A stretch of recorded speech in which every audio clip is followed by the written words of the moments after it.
அனைவருக்கும் வணக்கம். நூலகர்கள் அனைவருக்கும் தேசிய நூலகர் தினம் நல்வாழ்த்துக்கள். இந்தியாவின் நூலகத் தந்தை டாக்டர்.S.R.ரங்கநாதன் என்கிற சீர்காழி ராமாமிர்த ரங்கநாதன் ஆகஸ்ட் மாதம் 9ஆம் தேதி 1892ஆம் ஆண்டு தஞ்சை மாவட்டம் சீர்காழியில் தந்தை ராமாமிர்தம், தாயார் சீதாலட்சுமி என்கிற பெற்றோர்களுக்கு மகனாக பிறந்தார்.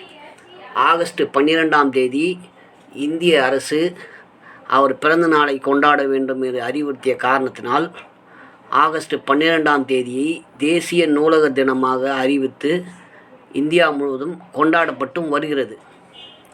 1911ஆம் ஆண்டு சென்னை கிறித்துவ கல்லூரியில் இளநிலை இடைவகுப்பு தேர்வில் முதல் வகுப்பில் தேர்ச்சி பெற்றார். 1913ஆம் ஆண்டு இளங்கலை பட்டமும், 1916ஆம் ஆண்டு முதுகலை பட்டமும், 1917ஆம் ஆண்டு சென்னை சைதாப்பேட்டை ஆசிரியர் பயிற்சி கல்லூரியில் ஆசிரியர் பட்டமும் பெற்றார்.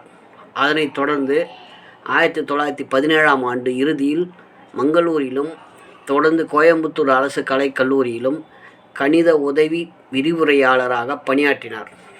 தொடர்ந்து 1921ஆம் ஆண்டு சென்னை மாநில கல்லூரியிலும் பணியாற்றியுள்ளார்.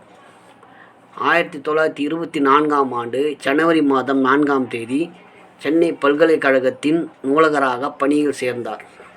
பின்னர் செப்டம்பர் 1927ஆம் ஆண்டு இங்கிலாந்து சென்று 1928ஆம் ஆண்டு ஜூலை இறுதியில் சென்னை திரும்பினார். இங்கிலாந்து லண்டன் பல்கலைக்கழக நூலகம் சமூக வாசிப்பு நடுவங்களாக செயல்படுவதைக் கண்டு அகம் மகிழ்ந்தார். இதனை சென்னை பல்கலைக்கழகத்தில் செயல்படுத்தும் விதமாக நூலகத்தை மறுசீரமைப்பு நடவடிக்கைகளை மேற்கொண்டார். நூலகம் அனைத்து மக்களுக்கும் அறிவை வளர்க்கும் இடம் என்பதை உணர்த்த பல்வேறு முயற்சிகளை அவர் மேற்கொண்டார். கன்னிமரா பொது நூலகத்தின் ஒரு பகுதியில் அப்போது சென்னை பல்கலைக்கழக நூலகமும் இயங்கி வந்தது. டாக்டர்.S.R.ரங்கநாதன் முயற்சியால் ஏராளமான நூல்கள் வாங்கப்பட்டதாலும், நூலக சேவையில் புதிய நடைமுறை அமுல்படுத்தப்பட்டதாலும் வாசகர்களின் எண்ணிக்கை பல மடங்காக அதிகரித்தது. அதனால் அந்த இடம் நூலகத்துக்கு போதுமானதாக இல்லை. எனவே வாடகைக்கு கட்டிடம் தேடப்பட்டது. அப்போது வாடகைக்கு கட்டிடம் கிடைக்காத சூழ்நிலையில் சென்னை பல்கலைக்கழகத்தினுள் இருக்கும் செனட் இல்லத்திற்கு 10/6/1928ஆம் நாளன்று நூலகம் மாற்றம் செய்யப்பட்டு அன்றிலிருந்து செனட் பல்கலைக்கழகம் இடத்தில் நூலகம் செயல்பட்டு வந்தது. அதற்கு பிறகு சென்னை பல்கலைக்கழகத்திற்கு உள்ளேயே புதிய நூலக கட்டிடம் கட்ட ஆரம்பிக்கப்பட்டது. அதனை தினமும் காலை நடைப்பயணத்தின் போது கட்டிடம் கட்டும் இடத்துக்கு சென்று பார்வையிட அவர் தவறியதே இல்லை. கட்டிடத்தில் செய்ய வேண்டிய வசதிகள் குறித்து கட்டிடக்கலை நிபுணர் மற்றும் பொறியாளர்களோடு கலந்து ஆலோசித்து அருமையான ஒரு நூலக கட்டிடமாக அந்த சென்னை பல்கலைக்கழக நூலகம் உருவாகியது. அதுதான் தற்போது சென்னை பல்கலைக்கழகத்தில் இயங்கி வரும் நூலக கட்டிடமாகும். டாக்டர்.S.R.ரங்கநாதன் அவர்களை பொறுத்த மட்டில் வாசகர்கள்தான் உயர்ந்தவர்கள், மேம்பட்டவர்கள். அவர்களுக்கு சேவை செய்வதில் குறிக்கிடும் எந்த தடையும் அவர் அனுமதித்ததே இல்லை.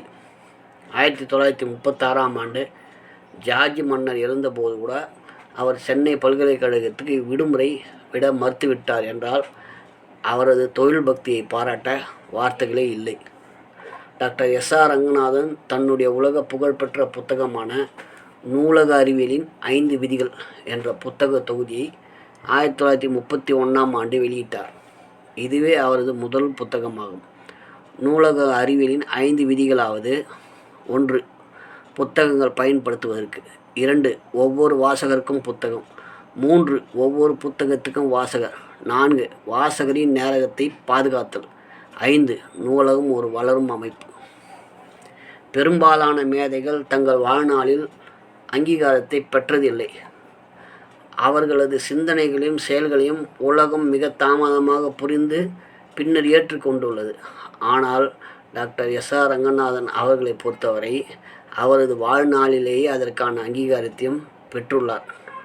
1935ஆம் ஆண்டு அப்போதைய பிரிட்டிஷ் அரசாங்கம் சென்னை மாகாணத்தின் நூலக மேம்பாட்டிற்கு அவர் ஆற்றிய அரும்பணிகளுக்காக ராவ் சாஹிப் என்கிற பட்டத்தை வழங்கி கௌரவித்தது.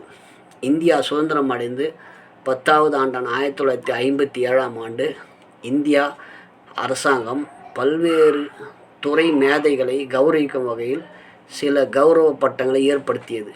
அப்போது முதல் கௌரவ பட்டம் பெறுபவர்களில் ஒருவராக டாக்டர்.S.R.